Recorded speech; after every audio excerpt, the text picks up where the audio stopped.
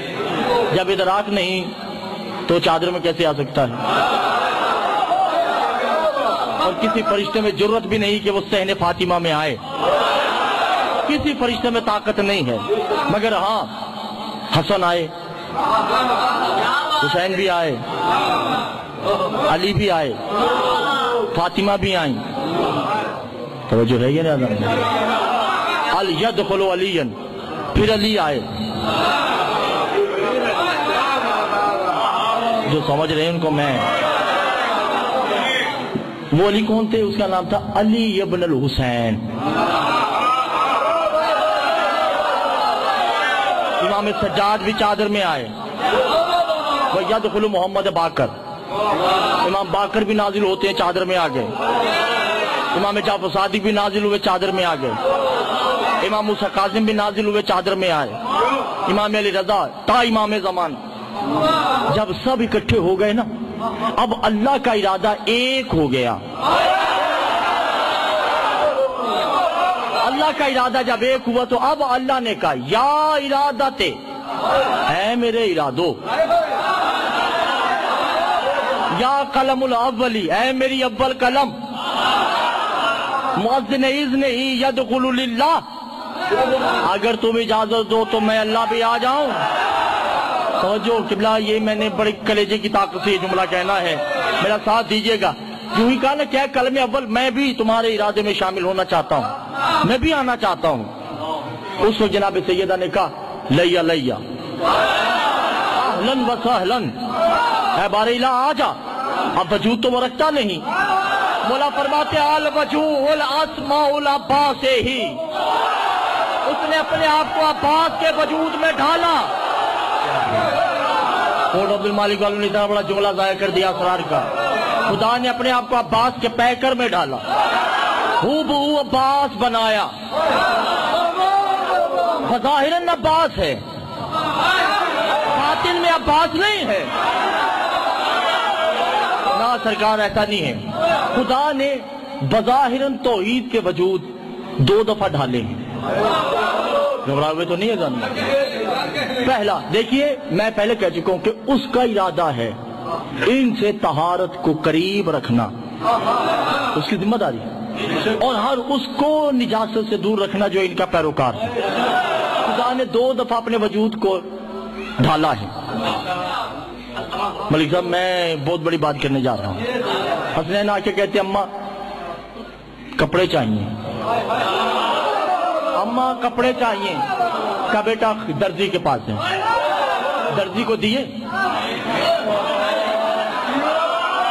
اسی کا نام کن ہے، اسی کا نام تو کن ہے، درزی کے پاس ہے۔ اب بی بی کی زبان سے نکلے جملے تو غلام شاہ جی اب یہ اللہ کی ذمہ داری ہے درزی بنانا، کیونکہ نجاست قریب نہیں آتی۔ اب اللہ نے کیا کہا، یا ایھا الملائکۃ خیاط الحسنین، جاؤ جنت میں کپڑے بناؤ جلدی۔ زہرا کی زبان سے جملے نکل چکے ہیں۔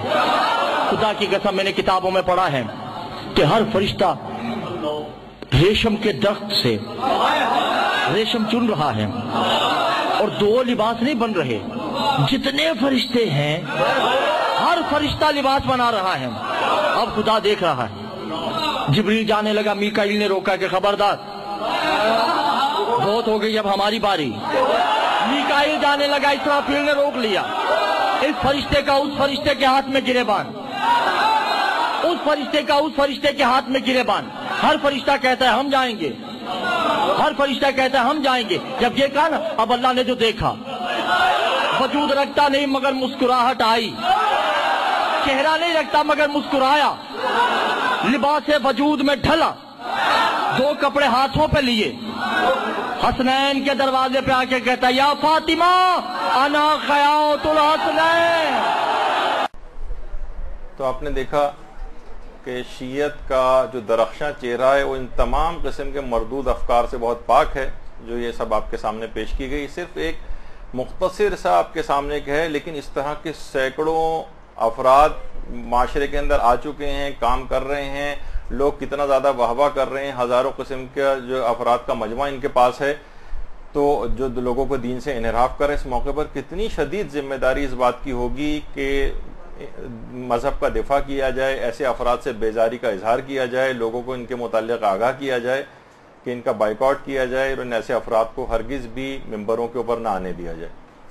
باقاعدہ آیت اللہ صافی گل پائگانی وہ فرماتے ہیں کہ ہمارے تمام اعمال کا محور مہدویت ہونی چاہیے، اور جو امام زمانہ کے علیہ السلام کے اغراض و مقاصد اور اہداف ہیں وہی ہمارے اغراض و مقاصد اور اہداف ہونا چاہیے. یہ نہ ہو کہ زمانے کے امام کا ہدف کچھ اور ہے اور ہمارا مقصد کچھ اور ہے. اور پھر فرماتے ہیں آیت اللہ صافی گل پائگانی علماء کے ایک باقاعدہ مجمع سے خطاب کرتے ہوئے فرما رہے تھے کہ دشمن کی سازش یہ ہے کہ شیعت میں شبہات ایجاد کر کے تفرقہ پیدا کیا جائے. شبہات کی ایجاد، مردود افکار پھیلانے والے دیکھیے ان کے دو مقاصد عام طور پر لگتا ہے کہ پورے ہو جاتے ہیں. مثلا اگر آپ یہ تمام خرافات سنتے رہیں اور اس کے بعد اگر آپ خاموش رہیں تو یہ خرافات بھی پھیلتے چلے جاتے ہیں، تب بھی ان کا مقصد حل ہو جاتا ہے. اور ان کے خرافات کے خلاف اگر بولنا شروع کریں تو دوسری طرف سے خاص طرح کا ایک ریئیکشن آتا ہے اور مومنین پھر آپس میں جھگڑا کرنے لگتے ہیں اور دست و گریباں ہو جاتے ہیں. اس سے بھی ان کا مقصد حل ہو جاتا ہے. فرماتے ہیں لیکن اس موقع پر سنگین ذمہ داری یہ ہے کہ شبہات اور اشکالات کے لوگوں کو جوابات دیے جائیں. اور فرماتے ہیں یہ بات آپ یاد رکھ لیں کہ جب بھی کوئی بھی آپ اچھا کام کرتے ہیں تو سب سے پہلے اگر کوئی ذات خوش اور مسرور ہوتی ہے تو وہ امام زمانہ علیہ السلام کی ذات گرامی.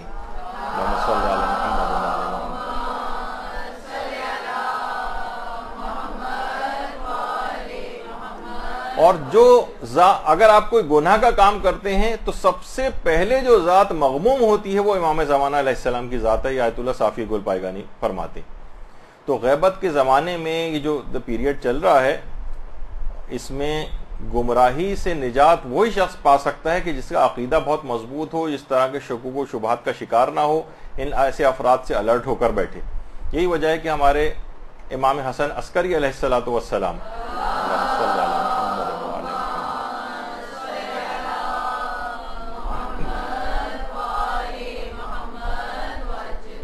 احمد ابن اسحاق قمی سے امام نے فرمایا کہ اے احمد ابن اسحاق قمی، اچھا امام ان کے اوپر بہت زیادہ اعتماد کرتے تھے، اور امام نے کہا کہ اگر تمہاری شخصیت آشکار نہ ہوتی اور واضح نہ ہوتی ہم پر تو ہم کبھی تم کو اپنا بیٹا نہ دکھاتے. یہ ان شخصیات، خوش قسمت شخصیات میں سے احمد ابن عباس قمی جنہوں نے امام زمانہ علیہ السلام کی زیارت کی تھی. 11ویں امام نے خود ان کو دکھایا تھا. تو امام فرماتے ہیں کہ احمد ابن اسحاق، خدا کی قسم امام مہدی کی غیبت اس قدر طولانی ہوگی کہ ان کی غیبت کے زمانے میں کوئی بھی ہلاکت سے نجات نہیں پائے گا مگر وہ لوگ کہ جن کے دلوں میں امامت مہدی کا عقیدہ اللہ کی طرف سے راسخ ہو چکے گا، اور خدا نے انہیں توفیق دی ہوگی کہ امام زمانے کے ظہور کی تعجیل کے لیے دعا کرے. یعنی امام نے خاص طور پر یہ بات کہی کہ غیبت میں کوئی شخص بھی ہلاکت و گمراہی سے نجات نہیں پائے گا.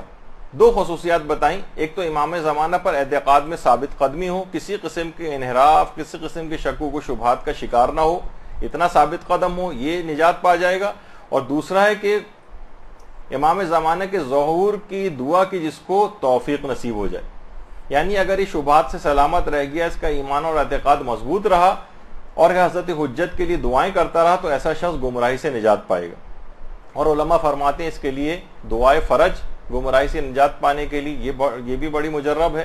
اس کے علاوہ زیارت آل یاسین اور دعائے غریق، یا اللہ یا رحمان یا رحیم والی دعا، یا مقلب القلوب ثبت قلبی علی دینک. اور یہ وہ دعا ہے کہ جو کہ باقاعدہ آیت اللہ بہجت نے رہبر انقلاب اسلامی کو وصیت کی تھی کہ آپ اس دعا کو اکثر پڑھتے رہا کریں.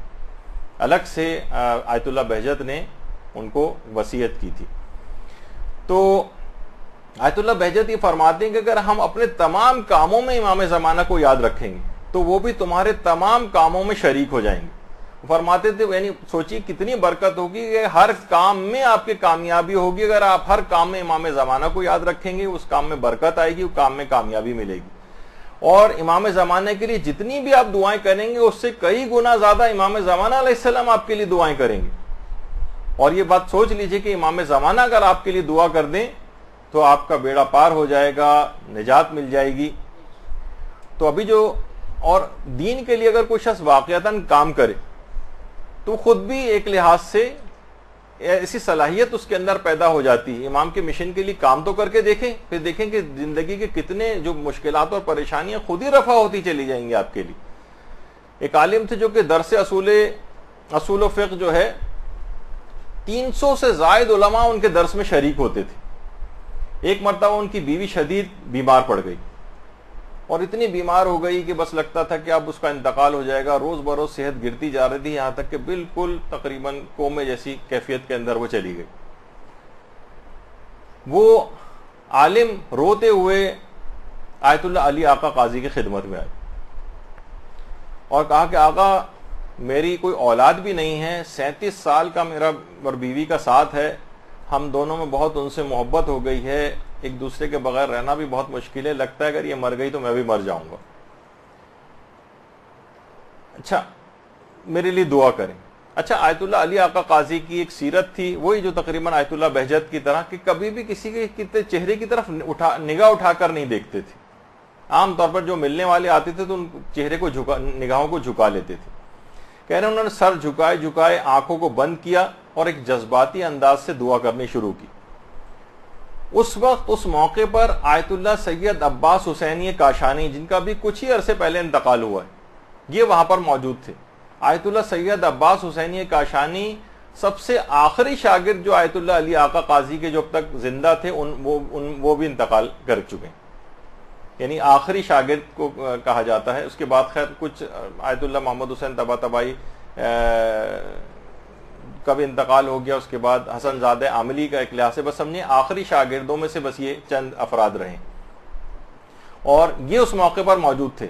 پہلے ان کے متعلق بتا دوں کہ 18 سال کی عمر میں آیت اللہ عباس حسینی کاشانی درجہ اجتہاد تک پہنچ گئے تھے اور تقریباً 3 سال تک آیت اللہ علی آقا قاضی کی خدمت میں رہے تھے. اور سمجھیں اس زمانے میں اتنی کم عمری میں ان کی خدمت میں وہاں پر موجود رہنا کہ اکثر علماء بھی حیران ہوتے تھے کہ بچہ یہاں پر کیا کر رہا ہے, لیکن اس زمانے میں بھی اتنی قابلیت ان کے اندر تھی.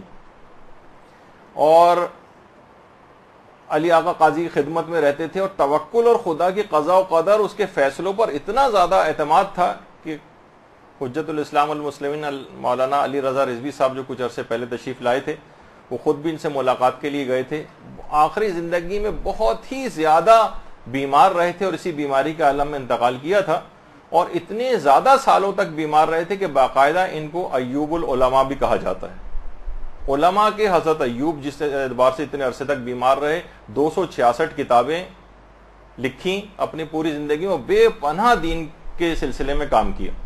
اور خود مولانا علی رضا رضوی صرف فرماتے ہیں کہ مجھ سے انہوں نے کہا میری صرف اس کے لیے ایک اصلاح کے لیے ایک بات بتائی کہ اتنے عرصے سے میں بیمار ہوں, اتنے طویل ترین عرصے سے کہ اپنے کمرے سے باہر بھی نہیں جا سکا ہوں سال سے اور حرکت نہیں کر پاتا ہوں, تب بھی ایک مرتبہ بھی اپنی بیماری کے سلسلے میں حرف شکایت میری زبان پر نہیں آیا. آیت اللہ عباس حسینی کاشانی فرماتے ہیں میں خود اس موقع پر موجود تھا جب وہ عالم آیت اللہ علی آقا قاضی کے پاس آئے اور اپنی بیوی کی بیماری کی شکایت کی. میں نے دیکھا کہ آیت اللہ علی آقا قاضی نے اپنے ہاتھوں کو آسمان کی طرف بلند کیا اور کچھ دیر دعا کی, اس کے بعد آنکھوں سے اپنے آنسوؤں کو صاف کیا اور کہا کہ جاؤ خدا نے اس کو واپس لوٹا دیا. اللہم صلی علی محمد و علی محمد.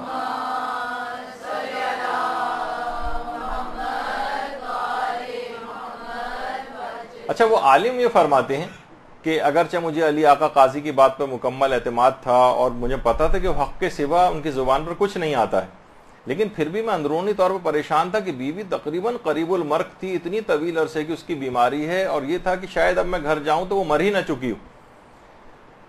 کہہ رہے میں بہرحال گھر گیا, گھر جا کر دیکھا کہ تقریباً مردہ حالت کے اندر پڑی ہوئی جو بیوی تھی جسے میں چھوڑ کر گیا تھا وہ قبلہ رخ ہو کر بیٹھی ہوئی اور قبلہ رخ ہو کر بیٹھی ہوئی. میں نے اس سے بہت پوچھا کہ تمہاری اچانک سے طبیعت کیسے صحیح ہو گئی, تو کچھ بتانے کو تیار نہیں ہو رہی تھی.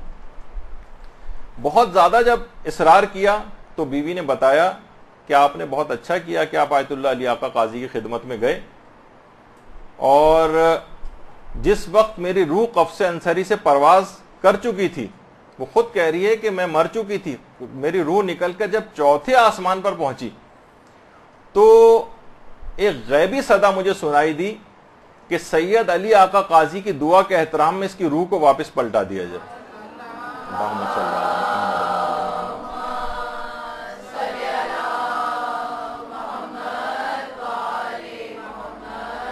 آیت اللہ عباس حسینی کاشانی اس واقعے کے عینی شاہدین کے اندر سے, انہوں نے اس واقعے کو اپنے انٹرویو کے اندر پورا نقل کیا تھا انتقال سے پہلے.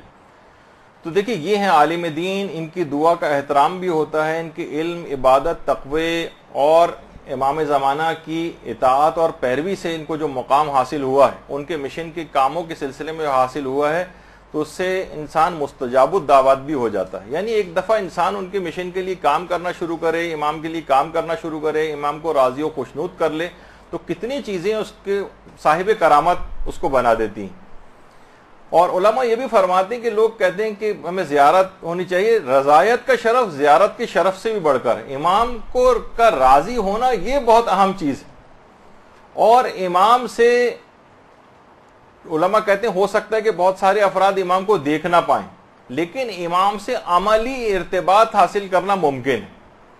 یعنی محبت جب اپنے کمال پر جائے گی اور انسان امام کے مقصد کے لیے باقاعدہ طور پر کام کرے گا, تو چاہے ظاہری آنکھ سے وہ نہ دیکھ پائے لیکن اپنے قلب سے امام کی زیارت کر لے گا. علماء اس کی مثال دیتے ہیں کہ جس طریقے سے پیغمبر اور اویس قرنی نے دونوں نے بظاہر ایک دوسرے کو نہیں دیکھا تھا کبھی, لیکن رسول اسلام اور اویس قرنی کبھی ہرگز بھی ایک دوسرے سے جدا نہیں تھے.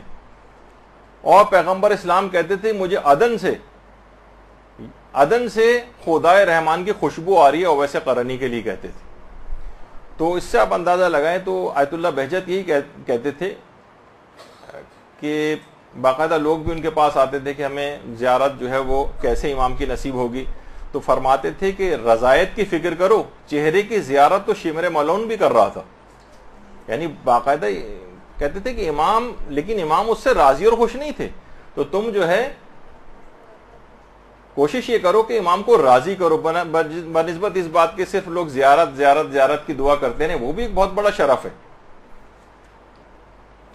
اچھا, ابھی جو ہم ذکر کر رہے تھے کہ ایک دفعہ اگر امام کے مقصد اور مشن کے لیے انسان کام کرے تو امام خود زیارت کے لیے آ جاتے. امام راضی تو ہو جائیں, پھر دیکھیے وہ کیسے زیارت کرتے.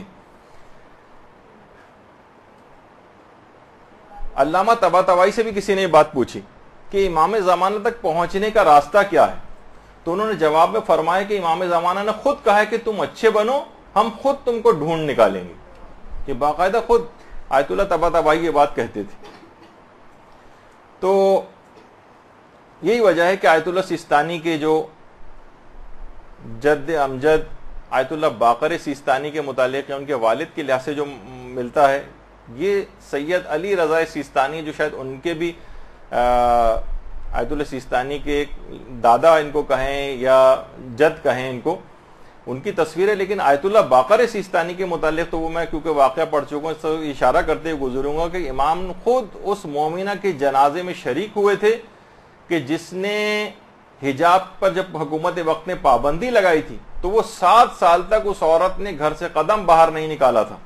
امام نے کہا دین پر ایسا عمل کر کے دکھاؤ تو ہم خود اس کے جنازے میں آ کر شریک ہوں گے. اور وہ جو مشہور واقعہ بھی ہے جو کہ رجب علی خیاط نے بھی اپنی کتاب کے اندر لکھا ہے کہ جو تالے بنانے والا دیانت دار دکاندار تھا, امام اس کی دکان میں آ کر بیٹھے ہوئے تھے, اور جو دیانت داری سے تالے بنا رہا تھا اور ایک بوڑھی عورت کے ساتھ دیانت دارانہ معاملہ اس نے کیا تھا. بھی وقت نہیں کہ میں اس کو پڑھوں اس واقعے کو. امام نے کہا تھا کہ ایسے بن کر دکھاؤ, تو ہم خود امام اس کی دکان میں بھی آ کر بیٹھ گئے تھے. تو انسان جہاں پر ہے, جس کیپیسٹی میں بھی ہے, معاشرے کے اندر جس اعتبار سے بھی کام کر رہا ہے, وہ اپنا فریضہ دیانت داری کے ساتھ اسلامی احکام کے مطابق پورا کرتا جائے, پھر دیکھے کہ امام سے اس کی انشاءاللہ کیسے ملاقات ہوتی. دین پر عمل تو کر کے دکھائے. اچھا اب دیکھیے روایتوں کے اندر بھی ملتا ہے، اگر جملے روایتوں کے ہم بعض اوقات سرسری طور پر پڑھ کے گزر جاتے ہیں کہ عبد الحمید واسقی نام کا ایک شخص امام باقر کی خدمت میں آ کر اس نے عرض کیا کہ مولا ہم نے تو انتظار امام زمانہ کی خاطر اپنے آپ کو ہر قسم کی اذیت برداشت کرنے کے لیے وقف کر دیا. اب دیکھیے بات کیا ہو رہی ہے، اذیت برداشت کرنے کے لیے، اس کہہ رہا ہے میں نے وقف کر دیا اپنے آپ کو. امام نے فرمایا اے عبد الحمید کیا تم نے کبھی یہ دیکھا ہے کہ کسی نے رضائے الہی کی خاطر اپنے آپ کو پابند احکام الہی کر لیا اور خدا نے اس کو پریشانی اور مشکلات میں آسانی پیدا نہ کی ہو؟ وہ کہہ رہا ہے میں نے تو مشکلات کے لیے آمادہ کر لیا، اور امام کہہ رہے ہیں رضائے الہی کی خاطر اپنے آپ کو پابند احکام الہی کر لیا ہو.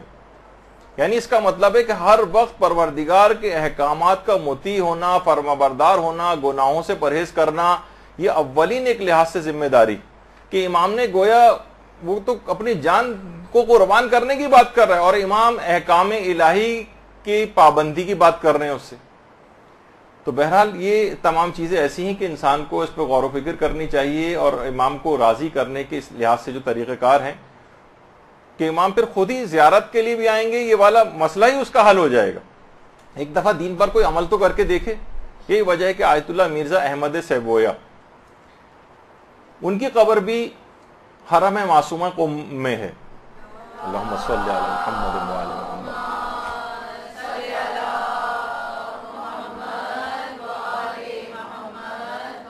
بلڈ کینسر میں ان کا انتقال ہوا تھا، اور جس زمانے میں کربلا میں بھی ہوتے تھے، اور اس زمانے کے جو ان کے دوست تھے ان کو شیخ عبد الزہرا کہا کرتے تھے.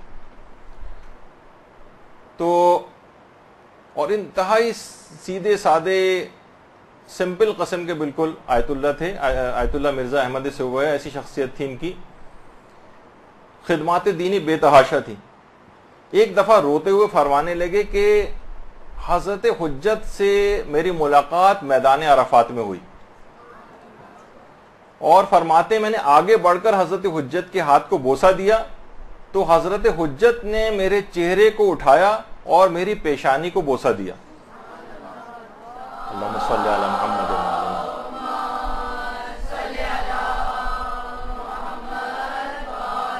محمد. کہہ رہے ہیں اس پورے واقعے کی اطلاع کسی قافلے میں موجود کسی شخص کو نہیں تھی، نہ کسی نے وہ بات سنی. میری امام زمانہ سے جو باتیں ہوئی تھی نہ وہ کسی نے بات سنی، نہ کسی نے ان کو دیکھا.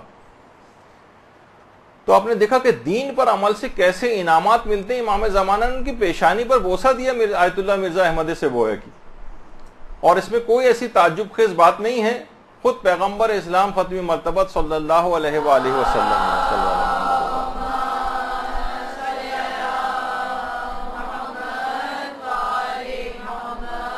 جب جنگ تبوک سے پیغمبر واپس آ رہے تھے تو سعد انصاری نامی ایک صحابی ان کے استقبال کے لیے گئے اور پیغمبر سے آ کر مصافحے کا شرف حاصل کیا. پیغمبر نے ان کے ہاتھ کو دیکھا کہ کچھ ان کا ہاتھ زخمی ہے. پیغمبر نے پوچھا ہے سعد انصاری یہ تمہارے ہاتھ کو کیا ہو گیا؟ کہا کہ یا رسول اللہ میں کثیر العیال ہوں، افراد گھر میں بہت زیادہ ہیں، مجھے بہت زیادہ کام کرنا اور مزدوری کرنا پڑتی ہے، زیادہ کام کرنے کی وجہ سے میرا ہاتھ زخمی ہو گیا. پیغمبر نے سعد کے ہاتھ کا بوسہ لیا اور فرمایا یہ وہ ہاتھ ہے جس کو کبھی جہنم کی آگ نہیں جلائے گی. اللہم صلی علی محمد و علی محمد. دیکھیے اس طرح سے دین پر عامل لوگوں کے امام زمانہ نے ان کی پیشانی کا بوسہ لیا، پیغمبر نے سعد کے ہاتھ کا بوسہ لیا. دین پر عمل اگر انسان کرے تو اتنے بڑے بڑے شرف اور مقامات کو وہ حاصل کرتا. علامہ ہلی کے متعلق جن کی قبر مطہر جو ہے وہ حرم امیر المومنین میں قبر امیر المومنین سے کتنی قریب ہے. علامہ ہلی دین کے لیے کتنا کام کیا کہ نابالغیت کے زمانے سے تو مجتہد ہو گئے تھے. ہلا سے پیدل کربلا جاتے تھے. علامہ ہلی فرماتے ہیں اس پیدل سفر میں میری ملاقات ایک مرد بزرگ سے ہوئی جو میں اتنا حیران ہوا کہ ہر سوال کا جواب اس کو پتا ہوتا ہے. ہر سوال کا جواب میں ان کے علم سے اتنا متاثر ہوا کہ میں ان کے ہاتھ میں ہاتھ ڈال کر پیدل چلنے لگا. انہوں نے جاتے ہوئے میں نے ان مرد بزرگ سے پوچھا یہ بتائیے غیبت کبریٰ میں ہماری امام زمانہ سے ملاقات کیوں نہیں ہوتی؟ تو اس مرد بزرگ نے کہا کہ تم کیسے کہہ سکتے ہو کہ زمانے کے امام سے کسی کی ملاقات نہیں ہو سکتی جبکہ ان کے ہاتھ میں تم نے اپنا ہاتھ دیا ہوا ہے. اللہم صلی علی محمد و علی محمد.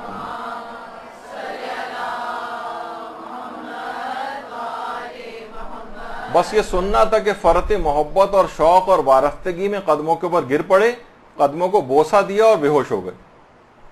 تو دیکھیے کام بھی ساتھ میں ہو اور اس کے ساتھ امام کے لیے دعا بھی ہو۔ کتنی زیادہ دعاؤں کی تاکید آئی ہے، کتنی زیادہ دعاؤں کی تاکید آئی ہے۔ آج کل ایک مسئلہ ایک یہ بھی ہو گیا، ادھر دعا کی کوئی چیز آپ بتائیں لوگوں کو، ادھر فوراً لوگ طنز کرنے لگتے ہیں۔ دیکھیے دعا بھی ضروری۔ آیت اللہ بہجت جب بھی ایک جملہ فرماتے تھے کہ اگر آپ دعا کر رہے ہیں ظہور امام کی، اس کا مطلب ہی یہ ہے کہ آپ کا ایمان سلامت ہے، ایمان کی سلامتی ہے۔ اب بس ایمان موجود ہے، اب عمل کی طرف آپ کو جانا ہے۔ اور لیکن حقیقت یہ کہ ہم نے بہت چھوٹی چھوٹی چیزیں، حاجات، وہ بھی اگرچہ بالکل جائز ہے مانگنا، لیکن مومن کا معیار تھوڑا سا بلند بھی ہونا چاہیے۔ مومن کو چاہیے کہ امام سے مثلا دین بھی مانگے، تقوی مانگیں، امام سے اخلاق کو مانگیں، امام سے علم کو مانگیں، اور امام سے اطاعت مانگیں، امام سے جنت مانگیں، رضائے الہی مانگیں۔ کسی چیز کو اگر اپنے سے دفع کرنا ہے تو قبر، برزخ، قیامت، صراط، میزان، موقف، جہنم کی سختیوں سے بچنے کے لیے امام سے امداد طلب کریں۔ لیکن ہمارے ساتھ یہ کہ ہمارا معیار دعاؤں کے لحاظ سے بھی ایک لحاظ سے بہت گھٹیا قسم کا ہو گیا ہے۔ ایسی چیزیں مانگنے، وہ اگرچہ وہ جائز ہیں، معاذ اللہ ان کی منع نہیں کیا جا رہا، لیکن صرف وہی گھر، گاڑی، شادی، اولاد، اور بس یہ، اس کے علاوہ جہاں ہمیشہ کی جو دنیا ہے اس متعلق کوئی بھی دعا ہماری نہیں ہوتی امام سے۔ 15 شعبان آج کی رات آئے گی، اب اپنی نکال کر دیکھیے گا کہ ان چیزوں میں سے جو بھی میں نے ذکر کی کتنی دعاؤں کی لسٹ میں موجود ہے۔ کچھ عرصے پہلے کسی نے فیس بک پہ کوئی وہ پوسٹ بھی لگائی تھی، تنزیہ پوسٹ تھی، ایک لحاظ سے کچھ باتیں صحیح تھیں اس میں، کہ اگر امام زمانہ علیہ السلام تشریف لے آئیں تو لوگ سب سے پہلے سوالات ان سے کیا کریں گے؟ وہی جو کہ آج ہم دیکھتے ہیں زیارتوں پہ جب جاتے ہیں تو مراجع سے ہر دفعہ زیارت میں ٹپیکل قسم کے پاکستانی جو لوگ ہیں صرف اور صرف وہی 4-5 سوال ہر دفعہ لوٹ پھیر کر کے آتے ہیں۔ سیدانی کی شادی کا مسئلہ جو ہے غیر سید سے کیا ہے، اور شہادت ثالثہ کا مسئلہ کیا ہے، اور ولادت ہوتی ہے یا ظہور ہوتا ہے، اور کیا امام برمودا ٹرائنگل میں رہتے ہیں۔ اس طرح کے سارے زائرین کا جو سوالات ہیں، اس کا واسطہ مجتہدین کو بھی پڑتا ہے، اور یہی امام زمانہ سے بھی لوگ آ کر کریں گے۔ تو بہرحال وہ تھا کہ اپنے سوالات کا معیار یہ سب کچھ بھی لوگ بڑھانے کو تیار نہیں ہیں، اور دعاؤں کا معیار بھی بڑھانے کو تیار نہیں۔ آیت اللہ مرشی نجفی فرماتے تھے کہ میری 2 گھنٹے سے زائد امام زمانہ علیہ السلام سے ملاقات ہوئی۔ اللہم صلی علی محمد و علی محمد۔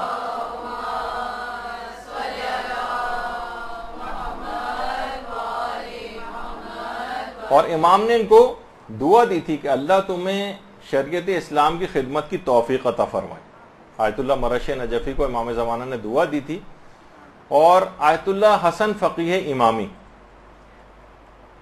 یہ ایک جملہ اور بھی فرماتے تھے کہ اتنی زیادہ اہمیت ہے امام کے ظہور کی دعا کرنے کے سلسلے میں، یہ فرماتے تھے کہ جس طریقے سے امام کے لیے دعا کرنا تعجیل فرج کا سبب ہے، اسی طریقے سے ترک دعا ظہور میں تاخیر کا سبب بھی۔ یعنی اگر کوئی شخص دل سے امام زمانہ کے ظہور کے لیے دعا نہیں کر رہا ہے تو گویا یہ امام زمانہ کے ظہور کو تاخیر میں ڈال رہا ہے۔ ایک سوال اکثر لوگ پوچھتے ہیں اور کہتے ہیں کہ یہ امام زمانہ کو ہماری دعاؤں کی کیا ضرورت ہے؟ آج کل ہر قسم کے اس طرح کے بوجھ بجکڑ قسم کے لوگ بہت آ گئے ہیں مارکیٹ میں، جو اس قسم کے سوالات اٹھاتے ہیں کہ وہ تو خود ہی لوگوں کی حاجت روائی کا وسیلہ ہیں، اور دعائیں لوگوں کی ان کے حوالے سے قبول ہوتی ہیں۔ آپ کہتے ہیں تو پھر امام خود ان لوگوں سے دعا کے لیے کیوں کہہ رہے ہیں؟ تو علماء اس کا جواب دیتے ہیں کہ اس کی مثال پروردگار کی ذات سے بھی دی جا سکتی ہے۔ وہ خود غنی علی الاطلاق ہے، وہ غنی بالذات ہے، وہ تمام مخلوقات کی سے بے نیاز ہے، پھر بھی وہ اپنی عبادت کرنے کو کہتا ہے لوگوں سے، حالانکہ اس کو لوگوں کی عبادت کی ضرورت نہیں ہے، وہ بے نیاز ہے، لیکن تب بھی وہ لوگوں سے نصرت طلب کرتا ہے۔ قرآن میں کتنی ایسی آیات ہیں کہ اس نے نصرت طلب کی ہے، اور وہ لوگوں سے قرض حسنہ طلب کرتا ہے۔ یہ تمام چیزیں کیا ہیں؟ یہ امور حکمت سے خالی نہیں ہے، تاکہ لوگ اپنے عقیدے، زبان اور اعضاء سے محبت کا اظہار کریں۔ امام کے لیے دعا کرنے سے امام سے ان کا ارتباط بڑھے گا۔ دیکھیے، اور جن لوگوں کے لیے بھی انسان دعا کرتا ہے نا، ان سے محبت اس کے دل میں پیدا ہونے لگتی ہے، یا جن سے محبت ہوتی ہے ان کے لیے دعا کرتا ہے، اور بار بار دعا کرنے سے کیا ہوتا ہے؟ محبت اس کی بڑھتی چلی جاتی ہے، اور آپ میں اس بات کی لیاقت پیدا ہوتی ہے کہ اس دعا کے نتیجے میں رحمت خداوندی کے آپ سزاوار ہو جائیں۔ تو بہرحال دعا کے ساتھ یعنی ادھر زبان کو بھی استعمال کرنا ہے، اور اپنے اعضاء و جوارح کو بھی استعمال کرنا ہے۔ اپنے جسمانی اعضاء ان کو تھکائیے، امام کی اطاعت کے لیے کوئی ایسی خدمت کر کے جائیں. یہی وجہ ہے کہ آیت اللہ نائنی، آیت اللہ خوئی کی بھی اساتذہ میں سے تھے. ایک دفعہ ان کے پاؤں میں کافی طویل عرصے سے درد چل رہا تھا، تو انہوں نے شیخ عباس قمی جو صاحب مفاتیح الجنان ہیں ان سے فرمایا طویل عرصے سے میرے پاؤں میں بہت تکلیف ہے اور درد ہے، دعا کرو. دیکھیں شیخ عباس قمی سے کہہ رہے ہیں دعا کرو کہ میرے پاؤں کا درد ٹھیک ہو جائے. شیخ عباس قمی نے کہا کہ زبان سے دعا کرنے میں تو مجھے یقین نہیں ہے کہ میں نے زبان سے کبھی کوئی گناہ نہ کیا ہوں، اس لیے زبان سے دعا نہیں کروں گا، لیکن میرے ان ہاتھوں نے احادیث اہل بیت لکھ کر ان کی بہت خدمت کی، میں اپنے ان ہاتھوں کو استعمال کروں گا. اس کے بعد آیت اللہ نائنی کے پاؤں کے اوپر اپنے ہاتھوں کو پھیرا، برسوں کا درد آیت اللہ نائنی کے پاؤں کا جاتا رہا. اللہم صلی اللہ علیہ وسلم.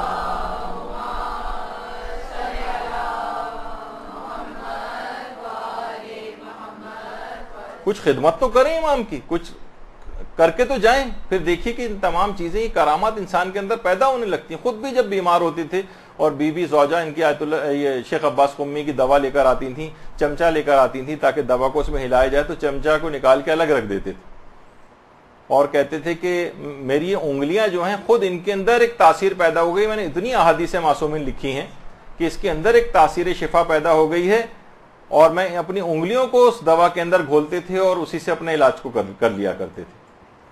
لوگ سوچتے ہیں کہ اگر ہم دین کے لیے کام کرنے لگیں گے تو ہماری ترقی رک جائے گی، لوگ ہم سے آگے نکل جائیں گے، ہم دنیا سے پیچھے رہ جائیں گے.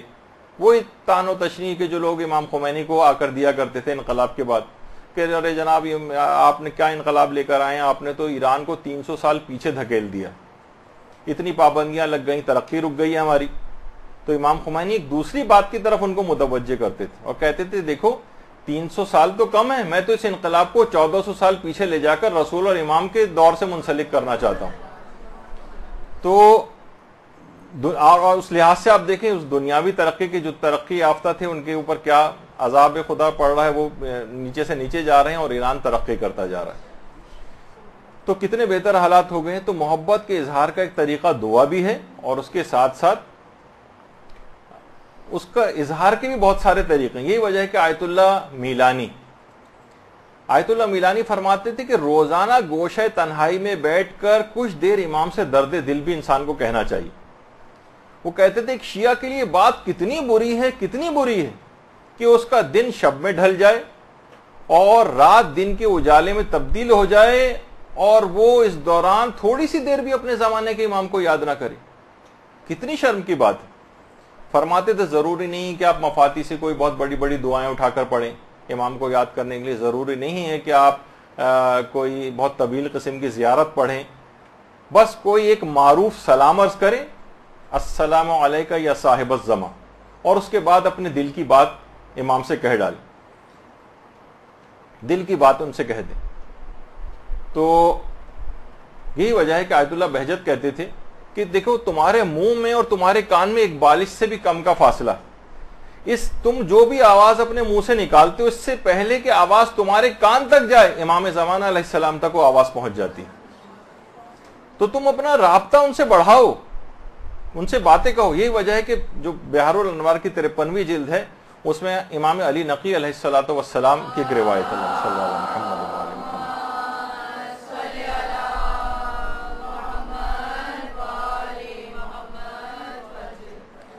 امام کے پاس سے خط آتا ہے، ایک مومن جو رہتا تھا اس نے خط لکھا کہ مولا بہت سارے ایسے مشکل حالات ہو جاتے ہیں، میں آپ تک پہنچ نہیں پاتا ہوں، آپ کی رہائش گاہ بہت دور ہے مجھ سے، میں آپ کے پاس نہیں آ سکتا، میں اپنے مسائل کے حل کے لیے کیا کروں. امام نے جواب دیا اور وہی ہمارے لیے بھی جواب ہے. امام نے اس کو لکھا ان کانت لکا حاجتن فتحرک شفتیک، جب بھی تمہیں کوئی حاجت پیش آئے اپنے لبوں کو حرکت دو اور ہم سے بات کرو، یعنی ہم تم سے دور نہیں ہیں، تمہاری بات سننے پر قادر ہیں، تم ہمیں پکارو، بس تم کہو گے وہ بات ہم تک پہنچ جائے گی. یعنی امام نے خود بتایا خود کہ مومنین کو چاہیے کہ اپنے زمانے کے امام سے باتیں کریں، اور باتیں کرنے کے لیے خود امام کا حاضر و موجود ہونا ضروری نہیں. وہ کہہ رہے امام فرماتے صرف اپنے ہونٹوں کو حرکت دو، زبان کو حرکت دو اپنی، وہ بات تمہاری ہم تک پہنچ جائے گی. جب یہ آیت اللہ بہجت کہتے تھے کہ بس تمہارے کان اپنے کان تک بھی آواز نہیں پہنچتی، امام زمانہ تک پہنچ جاتی. تو بہرحال لیکن کیا ہے کہ برے کردار کے ساتھ پکارنا، جو آدمی باتیں کیا کرے گا اس کو توفیق ہی نہیں ملے گی. گھریلو اخلاق کسی کا اگر بہت زیادہ تباہ برباد ہے تو ایسا شخص جو ہے امام زمانہ سے بات کرنے کی توفیق بھی اس کو نہیں ملتی ہے. وجہ ہے کہ ہماری زندگیوں میں امام زمانہ نظر نہیں آتے، ان سے بات کرنا تو درگنار، محفلوں میں مومنین آپس میں امام زمانہ کے متعلق گفتگو کرتے بھی نظر نہیں آتے. آپ خواتین کی محفلوں تک اس میں بیٹھ کے دیکھیں جو آپس میں بیٹھ کے بات کرتی ہیں، کہاں امام زمانہ کا ذکر ہوتا. تو یہی وجہ ہے کہ ہمارے چھٹے امام جعفر صادق علیہ الصلوۃ والسلام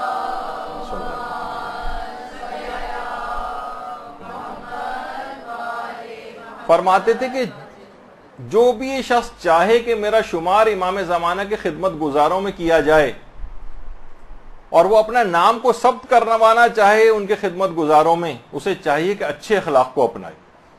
دیکھیے اخلاق کی وہی بات، اگر وہ اس حالت میں مر گیا، یعنی اچھے اخلاق کو اس نے اپنا لیا اور اس حالت میں مر گیا، گویا اس نے قائم آل محمد کو درک کر لیا.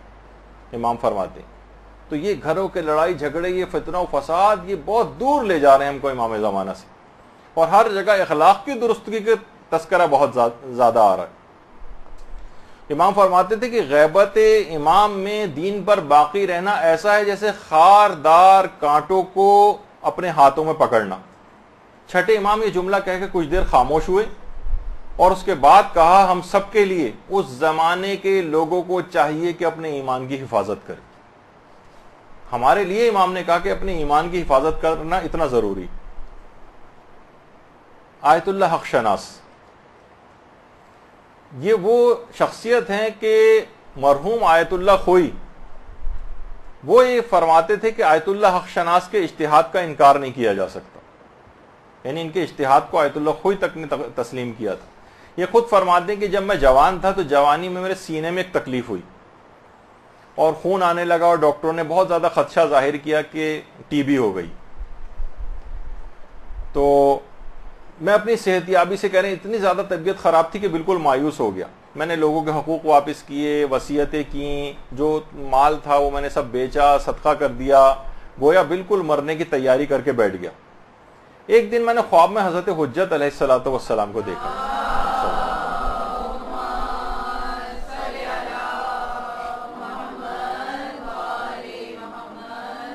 اور ان سے خواب میں اپنی بیماری کی شکایت کی. امام نے میرے سینے پر ہاتھ پھیرا.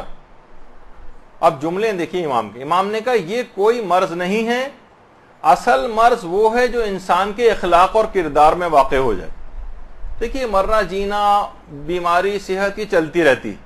امام نے کہا یہ بھی کوئی مرض اور بیماری ہے، یہ مرض نہیں ہے. دوسری طرف متوجہ کیا اصل مرض وہ ہے، امام زمانہ فرماتے ہیں جو انسان کے اخلاق اور کردار کے اندر واقع ہو جائے. پھر امام نے فرمایا کہ باقی تمہارے سینے کی جو تکلیف ہے یہ رفع ہو چکی ہے. اور بس کہنے میری فوراً آنکھ کھل گئی، دیکھا واقعی بیماری بالکل غائب ہو چکی تھی.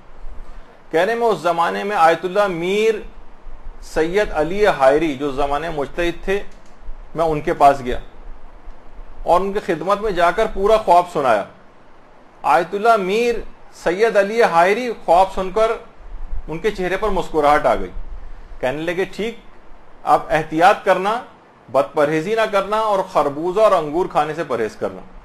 کہہ رہے میں سن کر تو اور حیران رہ گیا کہ حضرت حجت نے گفتگو کے آخر میں مجھے اپنی بیماری کے سلسلے میں یہی دو چیزیں کھانے کو منع کیا تھا. یعنی میر سید علی حائری وہ خود اس تمام چیزوں سے واقف تھے. یعنی عرفا ہمارے واقعی علماء کس مقام اور مرتبے کے اوپر ہوتے ہیں امام زمانہ. یعنی وہی جو میں نے کہا کہ ایک دفعہ دین پر انسان عامل ہو کر دیکھے، امام سے ارتباط کرنا کوئی مشکل کام نہیں، دین پر بس عمل کرنا. اور خود آیت اللہ حق شناس جن کی بھی بات ہو رہی ہے، اس کے بعد گھریلو اخلاق ان کا اتنا زیادہ اعلیٰ تھا کہ دیکھیے کہتے تھے کہ حقیقت بھی یہی ہے کہ اصل انسان کا اخلاق وہی ہوتا ہے جو اس کے گھر میں ہوتا ہے، ورنہ سیلز مینوں والا اخلاق تو بہت سارے لوگوں کے پاس ہوتا ہے. آپ دیکھیں سیلز مین کے پاس کوئی جاتا ہے کتنے عزت احترام کے ساتھ باجی باجی کر کے آپ کو جو آنکھوں میں سرما ورما لگا کے بیٹھے ہوتے ہیں دکانوں کے اوپر، کتنی عزت و احترام سے بات کی. سیلز مینوں والے گھر میں وہی تمام افراد آتے ہیں تو بعض اوقات لوگ کہتے ہیں کہ انتہا سے زیادہ بد اخلاق گھر میں آ کر ہو جاتے ہیں. تو اور ایک اور خصوصیت تھی آیت اللہ حق شناس کی، وہ یہ تھی کہ اپنی زوجہ کے احترام کی شدت سے قائل تھے، اور اپنی تمام کمالات کو آیت اللہ محمد حسین طباطبائی اور آیت اللہ حق شناس یہ کہتے تھے ہمارے اندر جتنے بھی کمالات پائے جاتے ہیں اس کی مرہون منت ہماری زوجہ ہے۔ تو بہرحال دیکھیے اتنی علم و تقوی کے باوجود جو شخصیت کی جو نمایاں ترین پہلو لوگ بیان کرتے ہیں، کیونکہ امام کہہ چکے تھے کہ دیکھو اصل بیماری وہ جو اخلاق اور کردار کے اندر واقع ہو جائے، شخصیت کا نمایاں ترین پہلو لوگوں کی حاجات کو پورا کرنا تھا، لوگوں کی حاجات پورا کرتے تھے، گھر کا اخلاق اچھا کیا ہوا تھا۔ امام خود آ کر آیت اللہ حق شناس کے خواب میں آئے، بیماری کو دور کیا، مدد کی ان کی، اور اس حد تک اس کی اخلاقیات اتنی اعلیٰ تھی کہ ایک دفعہ جوانی کے زمانے میں کسی دوست کی غیبت سن لی تھی اور نامعلوم وجوہ کی بنیاد پر اس کا دفاع نہیں کر سکے تھے۔ دیکھیے دفاع کرنا ہوتا ہے نا، کسی کا مومن کی اگر غیبت ہو رہی ہے تو آپ کی ذمہ داری میں سے کہ دفاع کرے۔ کہہ رہے ہیں جب اس سے ملاقات ہوئی کہ جس کی غیبت ہوئی تھی، باقاعدہ اس کے ہاتھوں کو اور پاؤں کو جھک کر بوسہ دیا تھا اور کہا مجھے معاف کر دو، میں فلاں مقام پر تمہارا دفاع نہیں کر سکا تھا۔ خود بتاتے ہیں ظاہر ایسے افراد ان کے والدین سے گویا یہ سب چیز چل رہی ہوتی، خود فرماتے ہیں کہ ان کی والدہ ناخواندہ تھیں، یعنی پڑھی لکھی نہیں تھیں۔ خواب میں حضرت امیر ان کے آئے تھے، حضرت امیر المومنین علیہ الصلوۃ والسلام،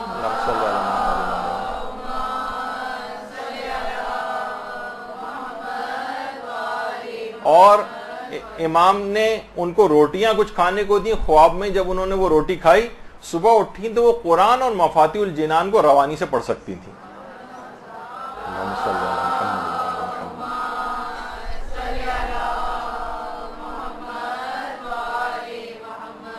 تو دیکھیے اخلاق و عمل کو ٹھیک کرنے کے لیے امام زمانہ سے ارتباط بہت ضروری ہے، یہ اگر ٹھیک نہیں ہے تو امام سے ارتباط ممکن نہیں۔ کچھ لوگ کہتے ہیں کہ جناب ٹھیک ہونے کے لیے امام زمانہ تو خود ہی آ کر ٹھیک کر لیں گے، ہم کون ہیں ٹھیک کرنے والے؟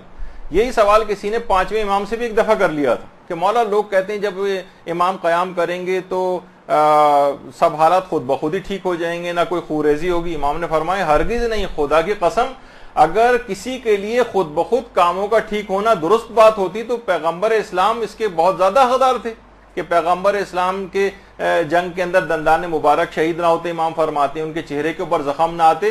ایسا ہرگز نہیں کہ امور خود بخود ٹھیک ہو جائیں، خدا کی قسم امور جب تک ٹھیک نہیں ہوں گے جب تک ہم اور آپ خون اور پسینے میں غرق نہ ہو جائیں۔ تو بہرحال اس کے بعد امام نے اپنی پیشانی پر ہاتھ پھیرا۔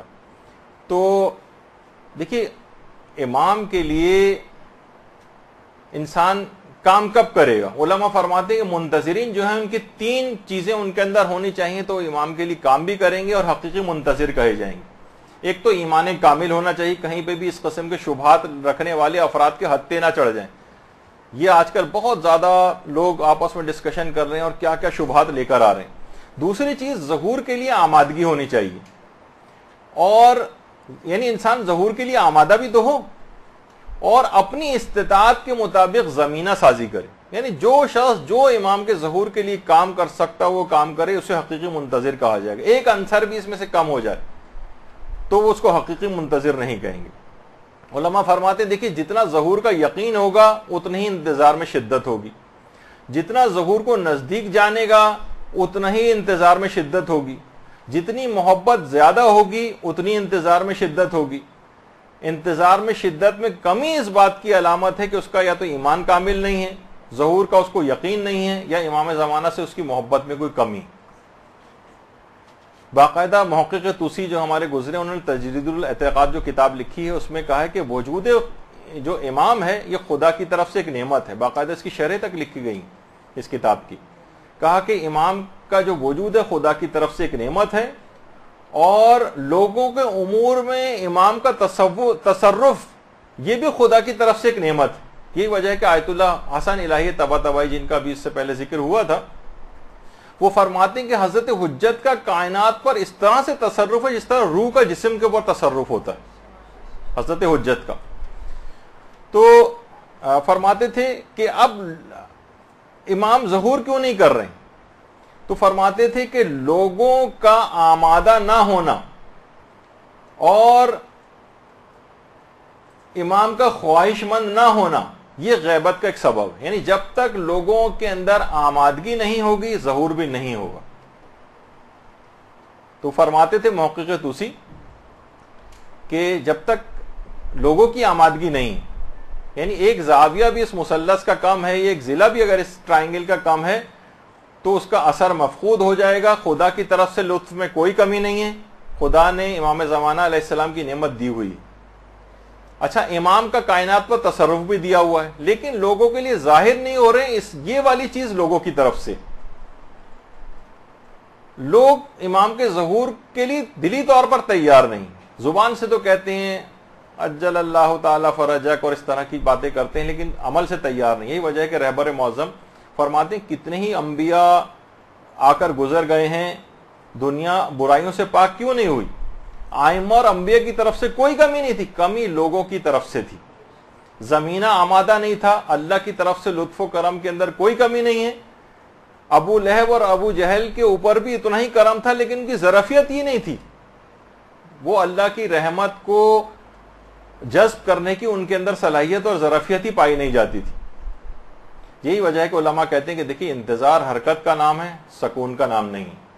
انتظار بے چینی اور بے قراری سے عبارت ہے، یہ سوتے رہنے کا نام نہیں. انتظار میں آمادگی پائی جاتی ہے، یہ غفلت کا نام نہیں. اور امام خمینی نے جو حکومت اسلامی قائم کی ہے وہ اسی زمینہ سازی کا حصہ ہے. یعنی امام کے وہ جو عادلانہ نظام قائم کریں گے اس کی طرف ایک پیش قدمی ہے کہ امام کی عادلانہ حکومت کے قیام کی گویا ایک لحاظ سے تیاری انہوں نے کی. اور انسان ہم یہ ہیں کہ اپنے اوپر عدل کو قائم کرنے کو تیار نہیں، اپنی ذات پر ظلم کیے چلے جا رہے ہیں گناہوں کا انجام دے دے کے. تو کہاں امام کی عادلانہ حکومت کے لیے قائم اپنے آپ کو اس کے لیے کوئی کام کریں گے. علماء ایک چیز اور بھی فرماتے ہیں کہ آج کل کے دور میں ایک بہت بڑی ذمہ داری علوم کا فروغ بھی. کافی میں باقاعدہ ہمارے چھٹے امام کی ایک روایت ہے مفضل ابن عمر سے. امام فرماتے تھے اپنے علم کو لوگوں کے لیے لکھو، اپنے بھائیوں کے درمیان نشر کرو، اور جب موت کا وقت آ جائے تو اپنے بچوں کے لیے میراث کے طور پر ان چیزوں کتابوں کو چھوڑ کر جاؤ، اس علم کو چھوڑ کر جاؤ میراث میں. کیونکہ ایک ایسا پر آشوب دور آئے گا جب سوائے کتابوں کے کوئی ہمدم نہیں ہوگا. اور باقی دیکھیں، یعنی بچے اور نوجوان اگر باہر جائیں گے تو آج کل مردود افکار والے افراد اکثر مقامات پر مقررین یہ گھات لگا کے بیٹھے ہوئے ہیں. لہٰذا ان کو اپنے گھروں میں اپنی نگرانی میں کتابوں اور ان علوم سے آشنائی کرواؤ، تاکہ امام زمانہ کے سلسلے میں کسی قسم کے شک و شبہ کا شکار نہ ہوں. کیونکہ بہت سارے آج کل ایسے شخصیات بھی آگے آ گئے ہیں کہ پرانے بھی ہیں علوم کی لائن میں، اور وہ باقاعدہ امام زمانہ کے لیے شکوک و شبہات ڈال رہے ہیں، یہاں تک کہ ان کی ولادت کو بھی آج کل مشکوک بنانے کی کوشش کی جا رہی ہے. اور اس کے لیے آیت اللہ حافظ بشیر نجفی نے باقاعدہ ایک پوری کتاب ان کو لکھنا پڑی امام زمانہ کی پیدائش کے سلسلے میں، کہ آپ حیران ہوں گے کہ اس سلسلے میں بھی لوگ مومنین شکوک کا شکار ہوں تو یہ شک ڈالے جا رہے ہیں. تو اب سمرائز اگر اس کو اس لحاظ سے کریں تو ہاں، پہلے ایک بات اس میں اور بتا دی جائے کہ آیت اللہ حسین مظاہری یہ بھی ہمارے مجتہدین میں سے فرماتے ہیں کہ جیسے کہ یہ جو شعبان کا مہینہ چل رہا ہے اس میں ہر شخص کوشش کرتا ہے کہ وہ روزے رکھے. حقیقی روزے دار کا جو اجر ہے اس مہینے کے اندر وہ امام زمانہ علیہ السلام کی رضایت کو حاصل کرنا. اللہم صلی علی محمد وعلی محمد.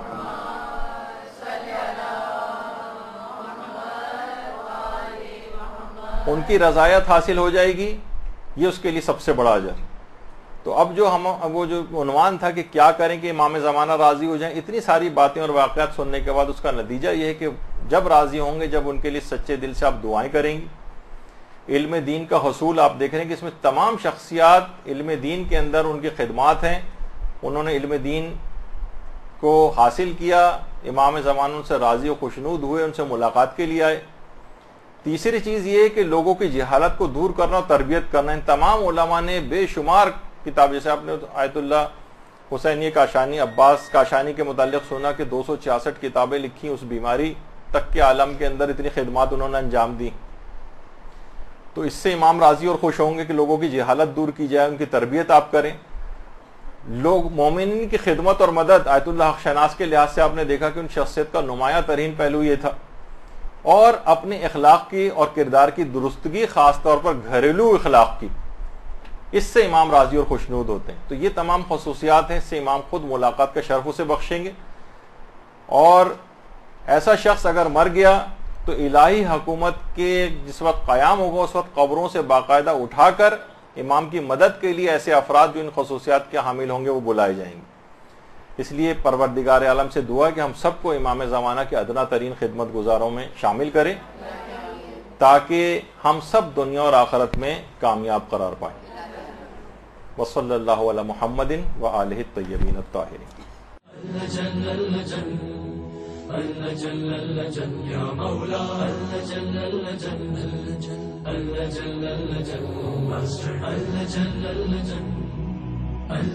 يا صاحب السماء